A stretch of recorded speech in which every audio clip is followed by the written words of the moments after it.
buka mata rohani kita. Dalam nama Yesus Kristus kami berdoa. Amin. Haleluya. Haleluya. Ini kenapa di depannya Dio gitu? Coba sedikit sukacita, coba sedikit. Di depan orang semua pada sakit? Atau sariawan sakit sariawan?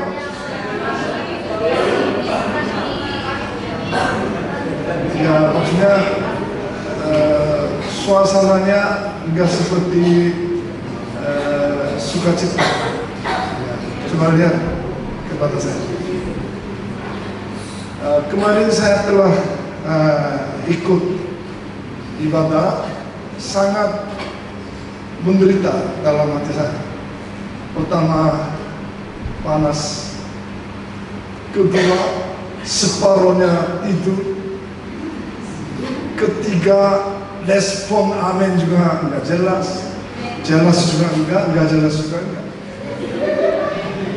Oleh karena itu saya hari ini akan sesuaikan. Bajunya saya simple. Kalau hari ini masih panas, besok mungkin celana pendek.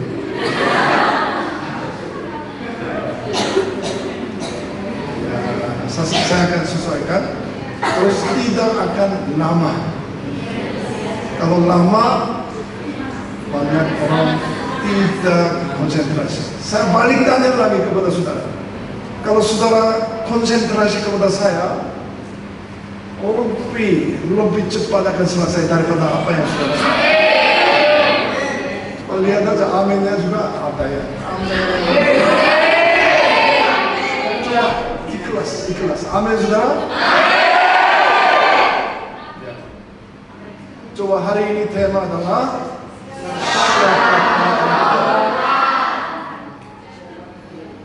ini. Mau tanya, ini yang siapa yang pernah tanya kepada Yesus? Saya.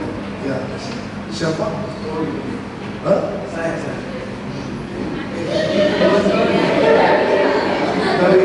Dari Ambon atau dari NTT atau gimana? Ambon. Saya pertanyaannya sangat jelas. Itu di dalam Alkitab ayat tentukan yang ini sebenarnya siapa pernah tanya siapakah engkau Tuhan? Siapa?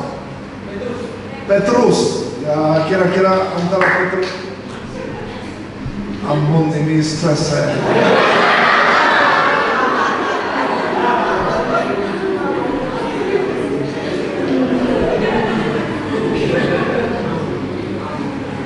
Ini bukan Ambon. Dia bilang dia sendiri pernah tanya. Saya lagi tanya itu Kisah Para Rasul. Paulus tanya kepada Yesus Kristus. Dan saudara coba konsentrasi. Makin saudara konsentrasi, makin cepat diselesaikan. Paulus di Damsyik. Jadi dia tanya kepada Yesus Kristus, siapakah engkau? Coba saya balik tanya lagi. Apakah saudara percaya Tuhan? Apakah saudara seperti Paulus, apa yang dia percaya bukan seperti apa yang kita yang percaya? Ulang lagi. Baju merah. Dulu saya orang jahat. Dulu waktu berbicara depan kiri kanan suruh berdiri dulu. Sekarang enggak. Tapi hanya jangan saya kembali lagi suruh berdiri. Ini dalam 20 menit sangat penting. Kalau tidak konsentrasi kepada saya, saudara menjadi sia-sia. Jadi apa yang saudara percaya, mengaku Yesus, Roh Kudus, apakah itu yang percaya itu seperti apa yang percaya seperti Paulus atau di dalam Alkitab? Ulang lagi. Maksudnya, banyak orang percaya Tuhan, banyak orang percaya Yesus, tetapi saudara mencari kemakmuran, itu bukan tujuannya Yesus Kristus datang di sini untuk supaya saudara menjadi kaya, bukan. Itu namanya salah percaya. Itu Tuhan bukan untuk seperti apa yang kita harapkan, saudara. Oleh karena itu, kalau tidak membuka mata rohani ini nggak mengerti. Justru itu saudara coba konsentrasi kepada saya. Tolong, jangan menjadi sia-sia bekerja. Ya, pelan-pelan. Ayatnya nggak sampai jauh. Coba Kisah Para Rasul pasal 22. Saudara coba lihat pasal 22 itu adalah sampai pasal 21. 22 itu artinya, kalau 21 dia masih ada di Efesus. Jadi 21 setelah itu dia masuk ke Yerusalem untuk penderitaannya. Kemungkinan bisa masuk penjara, kemungkinan dia bisa mati gitu, saudara. Belum tahu, karena banyak orang dilarang kamu jangan ke sana. Kalau kamu ke sana pasti ada, bisa jadi mati, bisa jadi penderitaan yang luar biasa, bisa jadi itu penjara. Ya. Terus setelah itu pasal 22 dia langsung tangkap karena dia banyak memberitakan Injil tidak sesuai dengan orang Yahudi. Jadi khususnya dia kepala pasukan kasih kesempatan. Coba, kenapa kamu banyak ngomong? Ya, misalnya, kenapa harus memberitakan Injil seperti itu? Jadi itulah pasal 22. Saudara pasal 22 nggak mengerti, pasal 23-nya nggak mengerti. Justru itu sangat penting. Ya, oleh karena itu coba lihat, walaupun mata saya kecil atau besar, hormatilah bahasa sedikit, jangan kecil. Ya, maksudnya sesuai dengan orang Korea, bukan yang kecil. Ya, jangan bilang kecil, itu namanya menghina saya. Setelah itu dia membela kepada kepala pasukan, saya pernah kesaksian seperti ini. Itu adalah pasal 22. Sampai di sini saudara mengerti? Coba mengerti, amin itu. Ya. Coba saudara di sini sedikit menambah pikiran. Sangat penting di sini saudara. Siapakah engkau Tuhan? Katanya, akulah Yesus. Ya. Dia menjawab kepada Paulus, orang Nazaret. Keyword di sini hari ini saudara harus mengerti Nazaret itu apa artinya, saudara.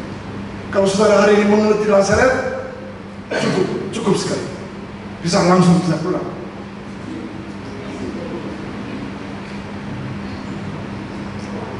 Nah, pasal 21 masih di perjalanan menginjil, tapi pasal 22 sudah masuk kota Yerusalem untuk segala macam, sampai dia mati, sampai dia penjara, sampai dia penganiayaan luar biasa. Setelah itu kepala pasukan memberi kesempatan, kamu gimana sih kesaksiannya? Nah, saudara-saudara, ayo coba ini buka sebentar. Ya, biasa, jangan kantor. Ini yang saya harus maju. Jangan kantor. Haleluya. Amin. Lupa apa yang mau. Pembelaan. Jadi saudara, besok ada seseorang orang Islam kepada saudara. Jadi saudara menginjil kepada dia, apa yang mau bicara?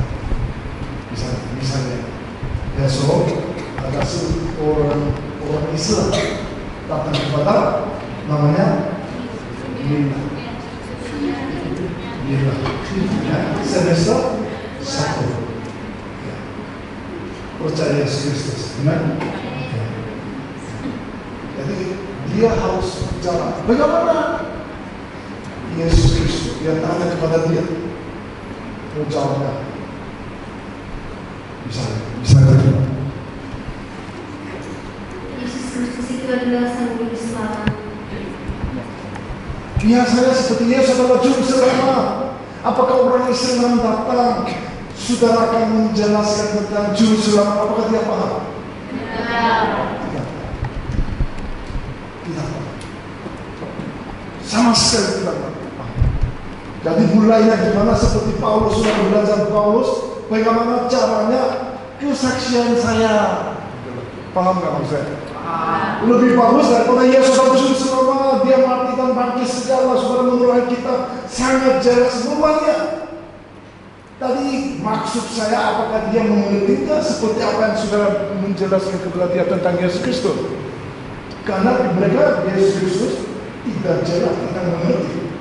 Justru itu saudara harus menjelaskan kepada dia kesaksian saya. Dulu saya suka seperti ini. Tapi sekarang saya setelah bertobat, saya majikan saya dunia, tapi majikan saya sekarang Yesus Kristus. Itu cara yang terbaiknya. Justru itu saudara hari ini cuma belajar bagaimana kesaksian atau saksi untuk Yesus Kristus, bagaimana caranya kita belajar dari Paulus. Amin, sampai di sini. Amin. Ya, kok bentar bangkit ini bagus, ya.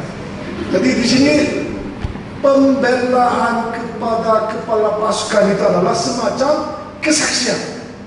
Jadi Paulus kesaksian seperti gimana bisa memberitakan Injil kepada kepala pasukan, saudara. Nah, coba cara gimana dia, Paulus, apa yang dia katakan, coba saudara perhatian. Dia berbicara dalam bahasa Ibrani, ya. Jadi misalnya, saudara, orang-orang mau menginjili supir misalnya. Kalau begitu saudara, bahasa supirnya seperti apa? Ya, misalnya seperti apa yang bahasa supir. Saudara mau menjelaskan tentang Yesus Kristus kepada orang yang SD SMP, saudara harus mencari bahasa SD SMP. Paham maksud saya? Kalau saudara bicara tentang teologi, Calvinnya seperti gimana, SD SMP tidak mengerti. Paham maksud saya? Saudara paham itu? Kira-kira mulai 3 orang kantor, saya akan ke sana. Jadi maksudnya dia kepala pasukannya dia orang Yahudi, justru dia pakai bahasa Ibrani. Jadi maksudnya kesamaannya, hidupnya saya bersama-sama dengan, kalau SD sesuai dengan SD SMP gitu. Paulus juga dia mendapat hikmat dari Roh Kudus, dia menginjil atau menjelaskan tentang Yesus Kristus atau kesaksian itu dia pakai bahasa. Terus dia menjelaskan sejarah saya. Waktu dulu saya seorang pembunuh. Iya benar. Dia mengaku saya pembunuh. Banyak orang hamba Tuhan, dulu payung saya orang narkoba. Saya suka narkoba gila-gila setiap hari. Saya suka narkoba. Seperti itu maksudnya. Saya dulu orang pembunuh, banyak orang membunuh. Karena kenapa? Nah itu yang sangat jelas. Karena kenapa? Saya menghancurkan gereja. Kenapa menghancurkan gereja? Karena pandangan saya gereja nggak boleh hidup. Apalagi orang yang percaya Tuhan itu nggak boleh. Itu semua palsu dan tidak cocok sesuai dengan ilmu saya. Justru itu dia berani membunuh orang-orang Kristen. Maksudnya penghancurkan gereja itu namanya destroy. Destroy itu maksudnya saudara, bukan hanya satu gereja, dua gereja, bukan. Seluruh gereja menghancurkan semua. Terus orang yang percaya Tuhan, dia membawa penjara kadang-kadang, bukan hanya membawa percaya, dia kadang-kadang membawa seperti makanan binatang. Karena binatang sedang perlu makanan, manusia yang tangkap juga kasih makanan untuk hewan juga. Dia menjelaskan, saya dulu seperti suka narkoba, dulu saya suka cewek, dulu saya suka bandel, dulu saya salah satu pemberontakan segala. Dan saya lagi bicara kesaksian kepada kepala pasukan. Saudara sampai di sini, amin? Jangan suaranya gede, sebenarnya nggak mengerti. Ya. Terakhirnya, bagaimana dia bertobat? Bagaimana bisa menjadi hamba Tuhan?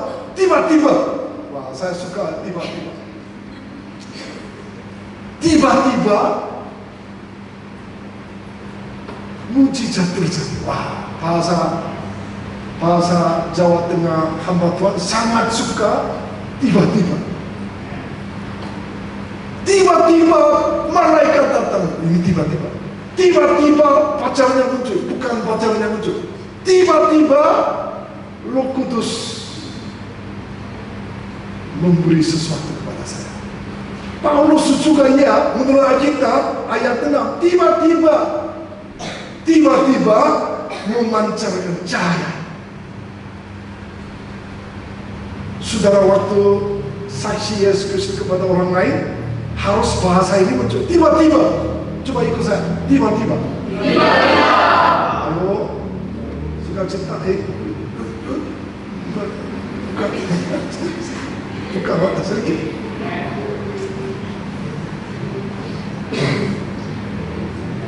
Kesaksian atau saksi Yesus Kristus kepada orang lain, ini bahasa tiba-tiba harus muncul. Menurut Alkitab, tadi saya bilang, coba bicara kepada orang-orang jiwa baru tentang Yesus adalah juru selamat. Dia nggak mengerti. Tapi tiba-tiba ya, waktu saya kecil, tiba-tiba Roh Kudus datang kepada saya di dalam tidur penglihatan. Saya tiba-tiba, ini bahasa sangat saya suka. Tiba-tiba, saudara pasti ada tiba-tiba. Ada kan? Tiba-tiba. Tiba-tiba Tuhan menyuruh ke kanan. Amin, saudara? Amin. Di dalam berdua di sini, kemarin saya lihat beberapa orang sedang berdua di sini. Dua, kira-kira 6 orang, 7 orang. Sambil berdua, Tuhan memberi inspirasi kepada saya untuk kelompok saya, untuk bagaimana masa depan kamu harus seperti ini. Tiba-tiba. Ya, jadi orang waktu saksi Yesus Kristus, saudara, seperti itu. Harus kesamaannya kepada orang yang menginjil kepada dia. Kedua, latar belakangnya harus jelas. Latar belakang saya orangnya jahat. Latar belakang saya orang pembunuh. Latar belakang saya orang-orang nggak jelas. Tetapi tiba-tiba, ini tadi main Olian, betul? Ya, tiba-tiba dia sebenarnya belum mengerti untuk main Olian. Tiba-tiba mendapat hikmat, begitu kan? Betul kan? Tiba-tiba mengerti dia. Ya. Itu namanya kesaksian sangat penting. Kita sedang belajar dari Paulus. Nah, di sini saudara, coba Saulus kenapa menganiaya Yesus Kristus?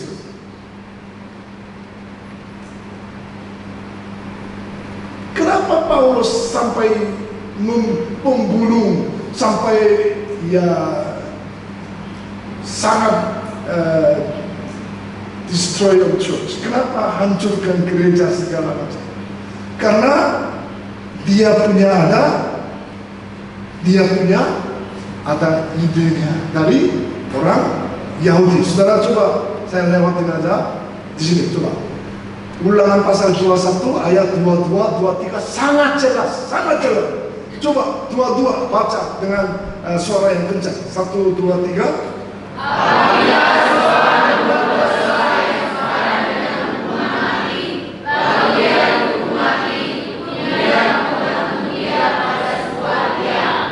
Nah, hukum mati cara yang matiin atau maksudnya cara untuk hukum mati gimana tadi?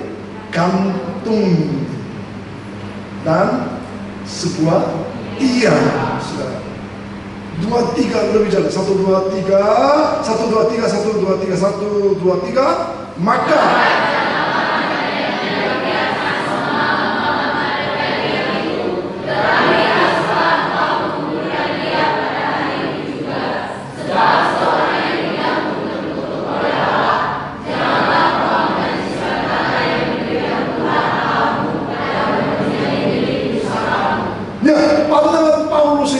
sebenarnya ini terkutuk. Yesus Kristus kena terkutuk dari Tuhan.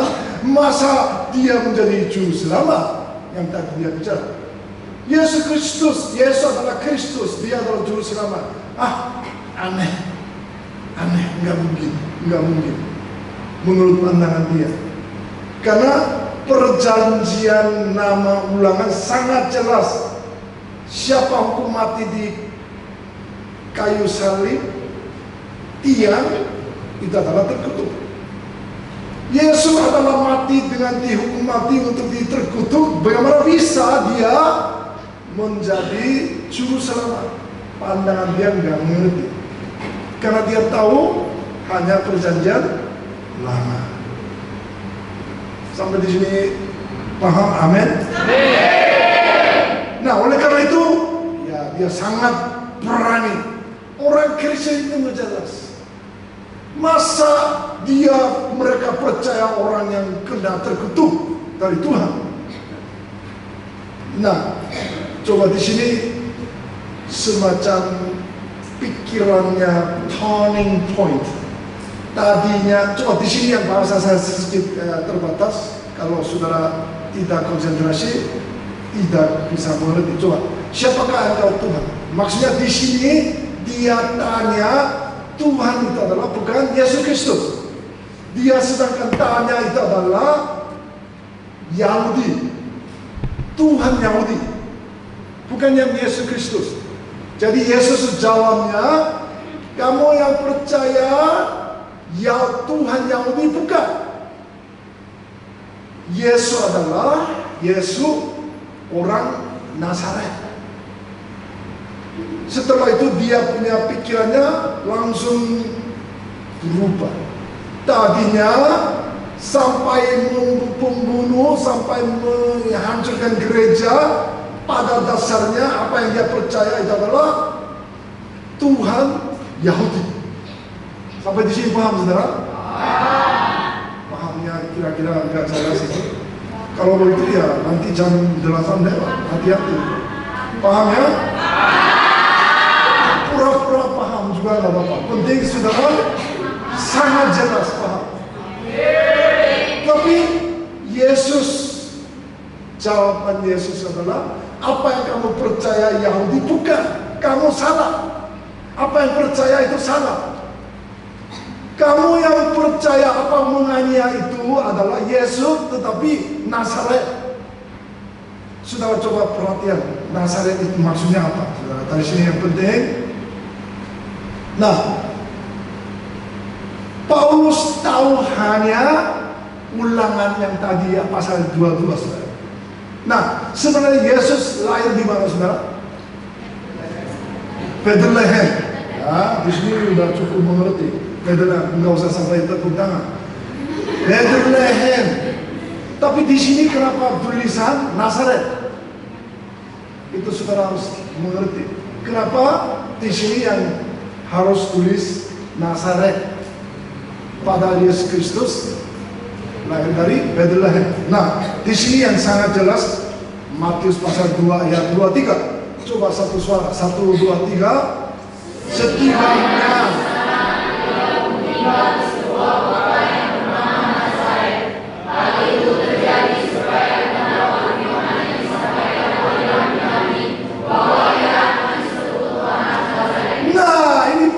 karena dia Nabi itu adalah semacam simbol.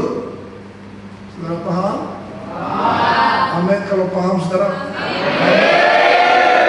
Nazaret itu adalah sangat jelas supaya genaplah firman yang disampaikan oleh nabi-nabi. Nah, berarti Nazaret itu artinya apa? Itu adalah Nasrani, bukan Nasrani. Jadi simbol orang Yahudi itu adalah tempat yang penganiayaan, tempat yang orang yang miskin, tempat yang sangat yang penghina, tempat yang orang yang kelaparan, tempat yang orang kesedihan. Ya, semua simbol namanya Nazaret. Paham sampai di sini saudara? Amin. Nah, saya kira sudah bahasa saya sedikit mulai paham. Nah, Yesus Kristus datang untuk kenapa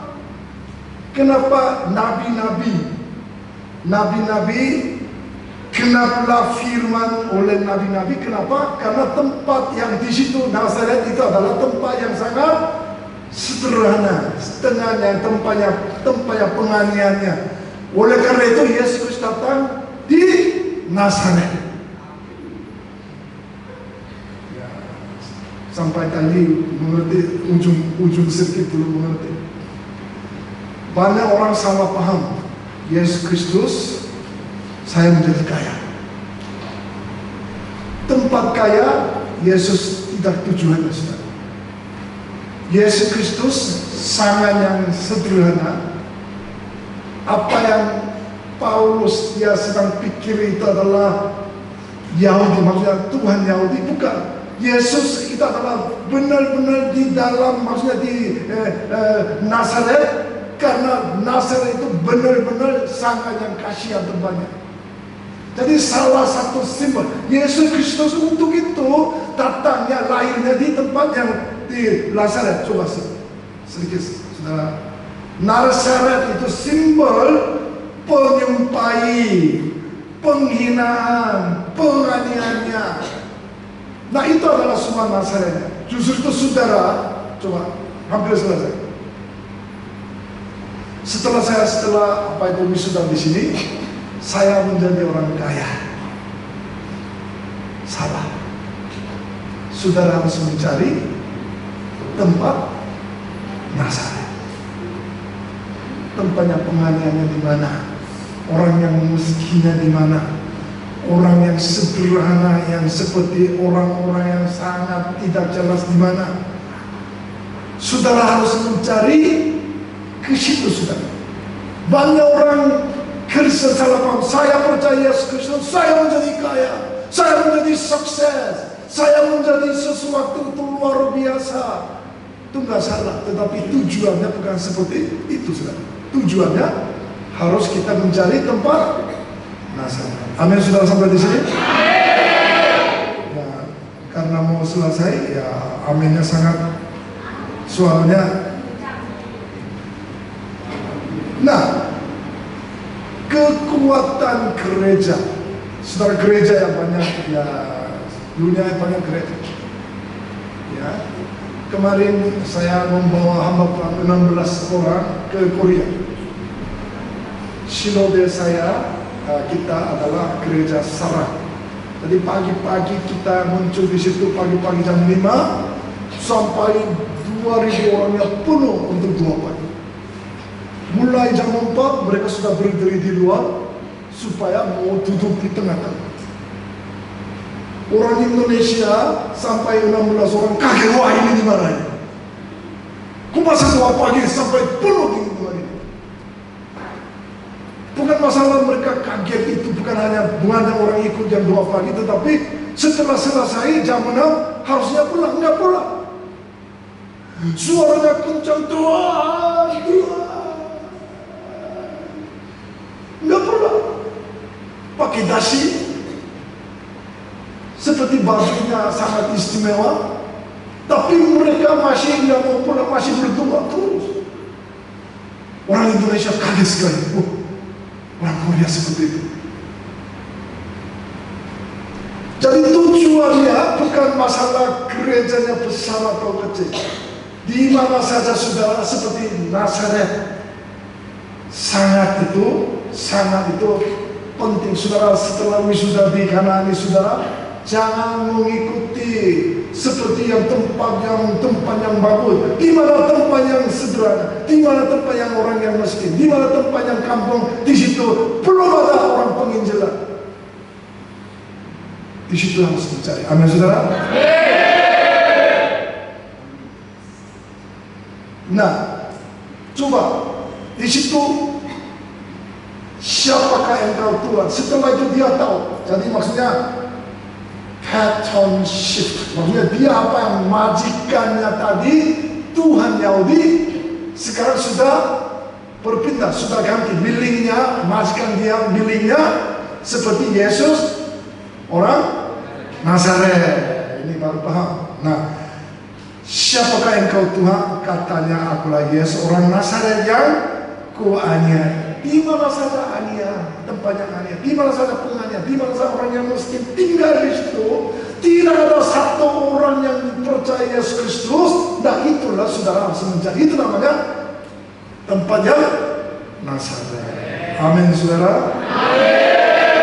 Nah, setelah itu jelas saya percaya Yesus Kristus. Tadinya salah paham, ya, dia seperti Yahudi, Tuhan itu adalah, menurut dia itu adalah Tuhan. Tapi setelah ketemu Yesus, dia punya milik, dia adalah milik Yesus Kristus. Jadi berpindah. Setelah itu dia tanya, apa yang saya harus berubah? Apa artinya Tuhan ada di dalam hati? Cuma hanya diam saja. Kemarin saudara, temanya saudara mengingat masih kemarin satu minggu, alasan mengapa menerima 1 talenta diusir. Kalau nggak mengerti kehendak Tuhan, diusir maksudnya dia masuk ke neraka. Nah, di sini apa yang harus dilakukan di sini sangat jelas. Setelah itu, Tuhan, saya mau kemana? Saudara mau kemana? Yang tadi Amon yang suara. Oh, Nazaret. Yang pura-pura mengaku seperti itu, tadi sungguh-sungguh mau ke tempat yang ada. Amin. Oh, tepuk tangan untuk dia.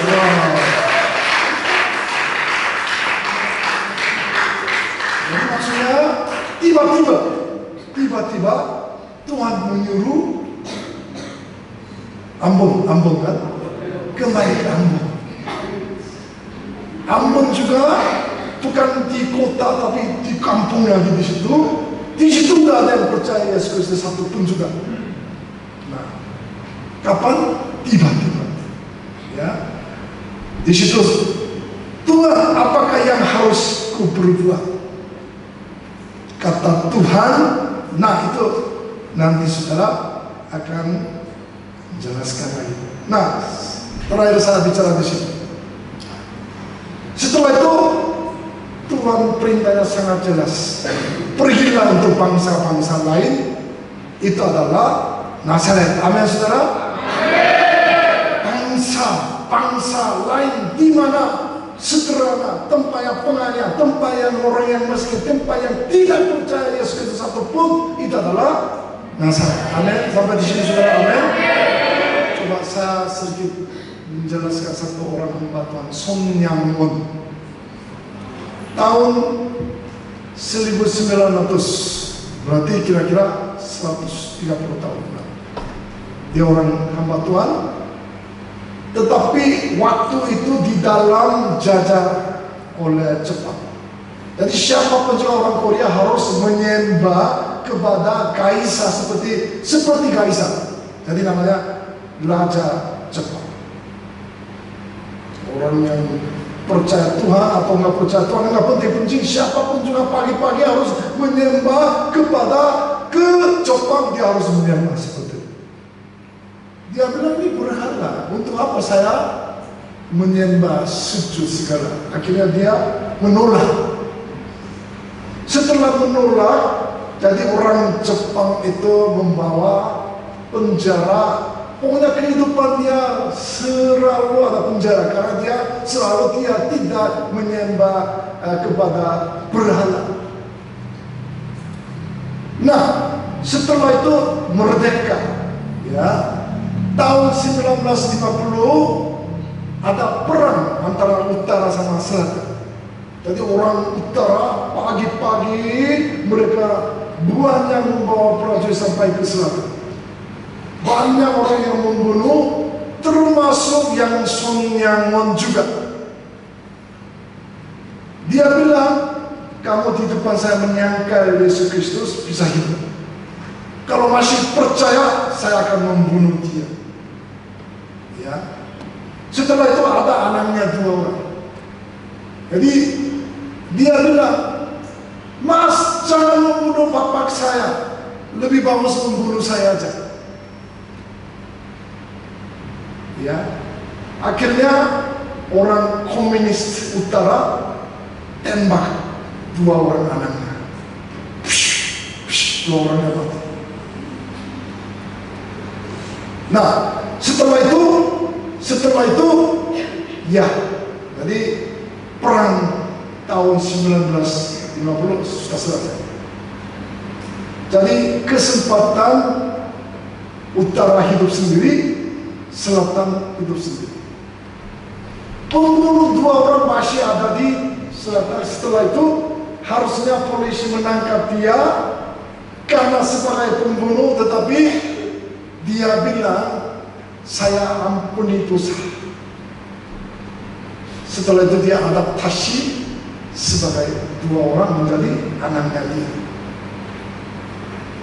Kalau menurut saya, saya nggak setuju. Kalau dia membunuh anak saya sudah tembak dia. Kalau saya, walaupun percaya Tuhan, saya pokoknya tembak dulu.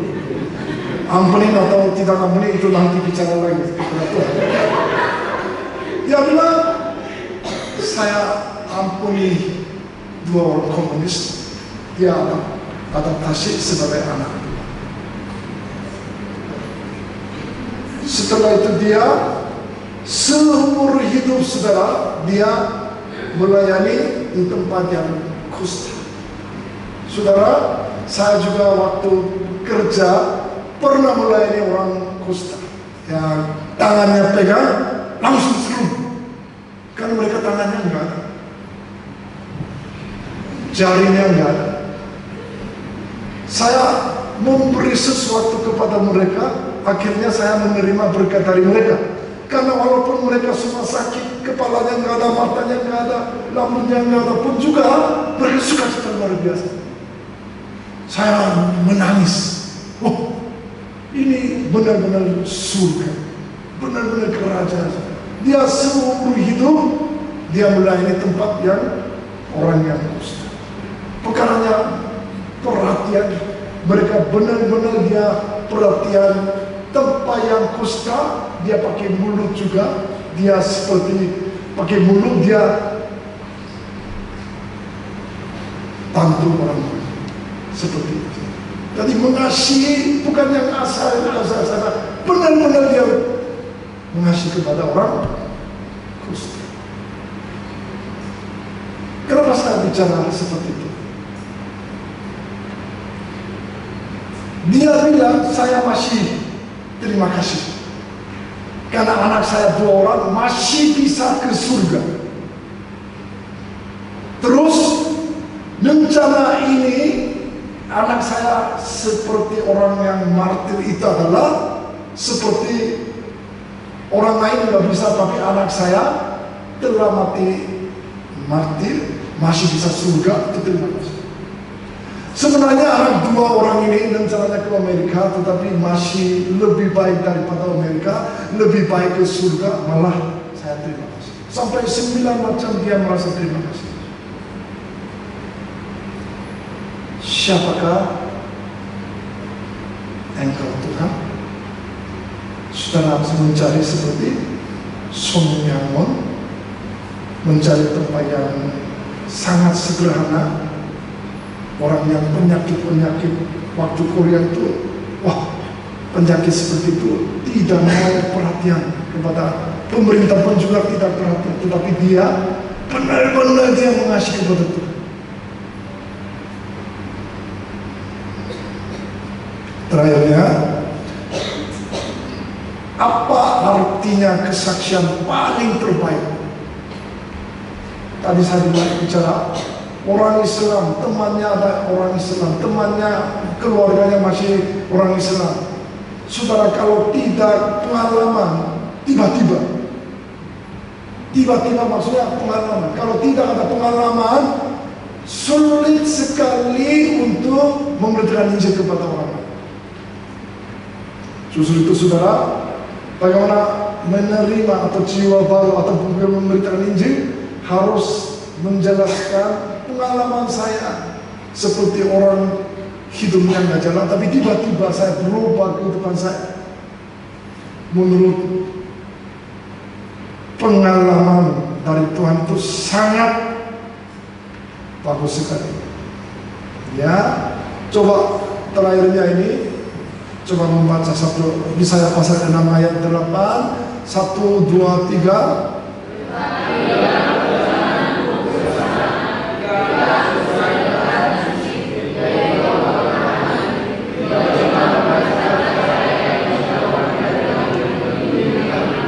Coba saudara semangatnya hilang mendalam. Ini aku, utuslah aku. Coba 1, 2, 3. Ini aku, utuslah aku. Utus seperti dia yang mencari tempat yang Nazaret. Bukan yang tempat yang bagus, bukan. Saudara harus mencari tempat yang satu orang tidak ada percaya Yesus Kristus. Di situ adalah tempat Nazaret. Karena Yesaya melihat bait Allah, mulianya penuh sekali. Setelah itu dia langsung bertobat. Setelah bertobat, Tuhan, saya siap mau pergi. Here I am, send me. Maksudnya, Tuhan, saya ada di sini. Ini aku, utuslah khusus tempat Nazaret. Amin saudara. Tidak musik masuk cepat-cepat.